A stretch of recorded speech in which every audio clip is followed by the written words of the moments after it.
Thank you. Thank you very much. Thank you. Ladies and gentlemen, please give a warm welcome to entrepreneur, empowerment coach, and author, Judith Joy, everybody.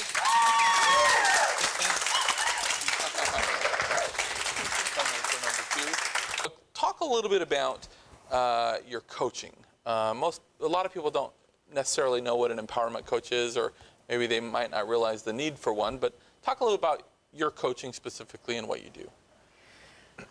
My coaching is a combination of life coaching and energy. Right. And I'm trying to teach you, like if I was working with you, Yeah. I'd be trying to teach you how to shift your energy so that you don't have to always come back to me. Gotcha. So instead of, I remember years ago I was running some sales companies, and I would go in every morning and I would do a sales, a meeting, and everybody would be pumped. But I noticed that I was kind of like like a battery. I was always charging them up. And I remember one time getting so upset because every week I'd have to go in and do the same thing. And I felt like they weren't holding any charge, so to speak. You know, I felt like it wasn't going forward. And I remember one time asking the group, I said, you know, you guys hook up to me and use up all my energy every week and you're not learning anything. I said, do you know what would happen if I actually stopped coming in for a week? And one of the guys goes like this, flat line, beep. He actually said that. But, you know, when we're working with people, we want them to empower themselves to where they don't have to come to you so much and rely on your energy so much. Right. And, I'm from Southern California, so when you talk about energy and other things like kinesiology and other types of alternative medicine, I believe it. I've seen some things that it's phenomenal, but I'm sure you've experienced, you get into certain parts of the South or the Midwest and you start talking about energy and people think it's like voodoo. So explain just an overview of the way it works, because I know that coming in as an empowerment coach, you didn't always start as an empowerment coach. You started off on kind of a bumpy road and you had some health problems yourself. So talk a little bit about that.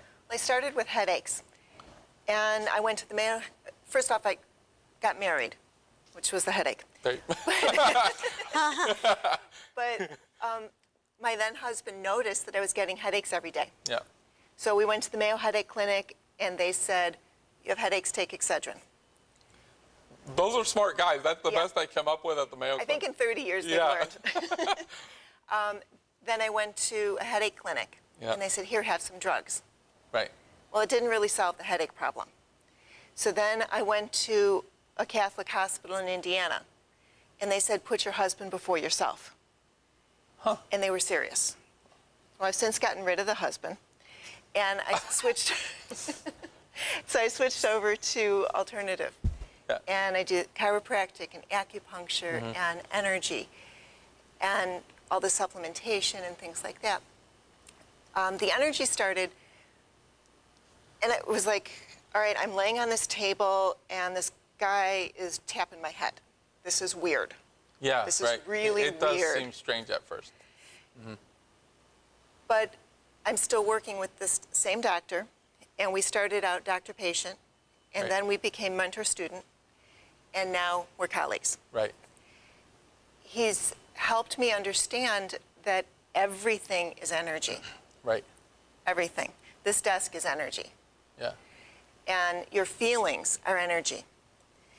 And what happens in the body is that you get so uptight about something that you're holding on to a certain energy or a certain viewpoint. Right. And that's guiding everything else that is being attracted to you. And what I do is help you balance and neutralize so that what you want comes towards you, your hopes, your desires, your dreams, your wishes, they're all coming towards you. Right. Instead of you pushing them away. Well, and I know a lot of people would look at it and they would say, like, maybe this is a little faith-based. You know, like, I don't know if there's an energy. But to be honest, there's some real hard science behind this. In fact, I'm sure you've seen the doctor. There's a doctor in Japan where he puts 3 jars of water and he'll write a word on one of them that says, like, hate and then joy and whatever. And he'll focus that energy on those, and the hate one, after a little bit amount of time, it'll turn into this really black, ugly-looking crystal where there's no water in it, and then the one that's love or joy will be blue and real pretty. But I mean, there's a real, there's some real hard science that backs up what you're saying. It's not so much faith-based. And so now, are the headaches kind of tapered for you? And oh yeah, much better. In fact, with the energy, there's sometimes that I can take my headache, literally suck it out of my head, and then throw it into another dimension. Wow. How about another person? Could you do that? Oh, sure. Okay, fine. I got a couple of people we'll talk a little bit. And I have to say that I've always read that everything kind of has a certain frequency. So if you eat certain good foods, they have a higher frequency. Walking on the beach has a very high frequency, smelling a rose. But if you eat bad things or you're around negativity or other things, it has a low frequency, and that really affects your mood and other things. Is that? Well, David Hawkins explained it very well. You have 0 to 1,000, and the lower numbers are the lower energies, and the higher numbers are the higher energies. Right. So the low energies would be like apathy and grief. And when you're feeling grief, it's very hard to do anything. And you're just sort of slugging, oh, I'm getting through the day. Sure. But as you move up and get closer to courageousness, acceptance, peace, things like that, it's like things come to you and they're easy. So the object is to move up the scale. Doesn't mean that you're always up the scale. Sure.